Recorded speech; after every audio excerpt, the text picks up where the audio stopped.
helping make your life easier. Moms Every Day.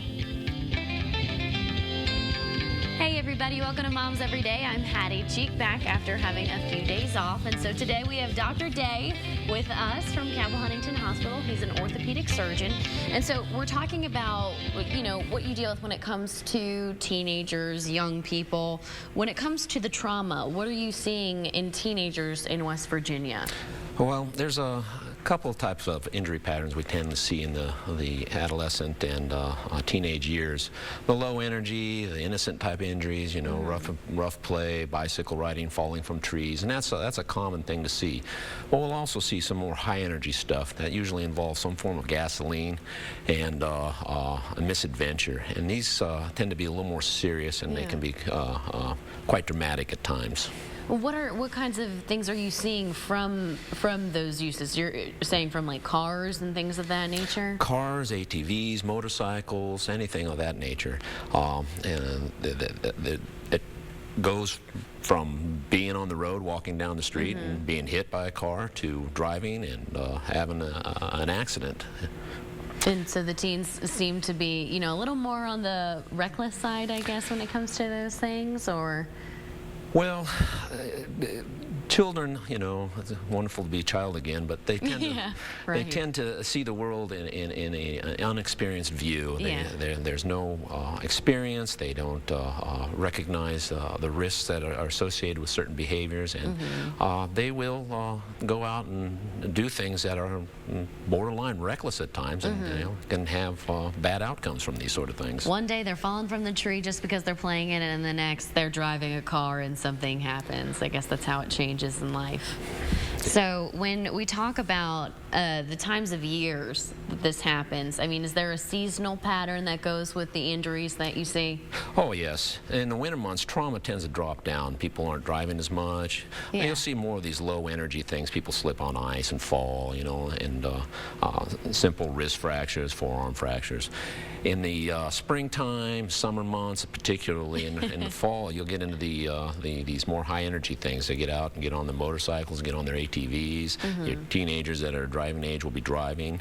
And that can happen any year in the driving, but it does seem to peak as well in the summer months too. And those tend to be the more serious injuries that occur. So just anything that brings the kids out, or brings anyone out for that matter. Absolutely. Winter is their safest time.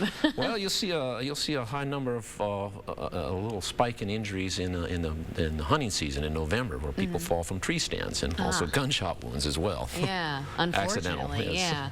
Do you see a lot of that, a lot of hunting things? Because that's just so big in this area. You see a lot of people, and most of it's falling from tree stands and that sort of thing, getting up there when it's wet, or falling asleep in the tree stand, and out you come. And they can be fairly high, so that's a substantial fall when it does occur. Right. So given that example, if something like that were to happen this coming hunting season, what would that trauma scenario pan out to be like? Well, all the traumas, again, it depends on what's happened. A fall, somebody doing, karate, or breaking their leg doing, soccer or something like that. It's a whole different issue than somebody who has an injury in a car crash. That usually responds an EMS crew or something of that nature to the scene, and that ratchets up the acuity when they come to the hospital considerably. A person who is a trauma patient, a true trauma patient. Now, this is all trauma, obviously. When you break a wrist, the person will tell you it's very traumatic. Yeah. But when you've been in a car crash and you have broken your thigh bone, and you've injured your abdomen, or been knocked out, and you have a pattern of injuries, that's a whole different issue.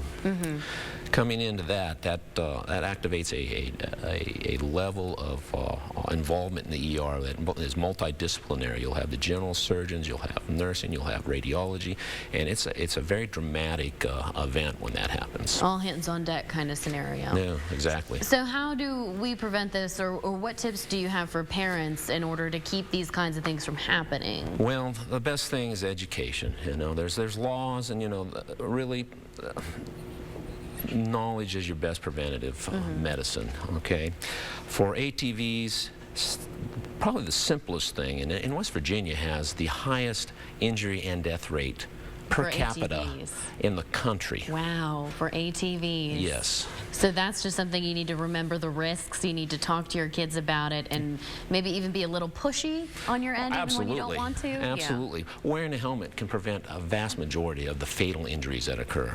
The #1 killer in these things is head injuries and neck injuries. Okay? So just a simple use of a helmet and staying off the roads are perhaps the 2 biggest things you can do. These things are powerful vehicles. They can go, you know, as fast as an automobile, but you know, they're not built to stay on the asphalt. When they crash, it's bad. Okay, so wear a helmet and stay off the road and just continue to hammer those rules into your kids. Doctor, thank you for being here. My pleasure. Thank you. Have a good day.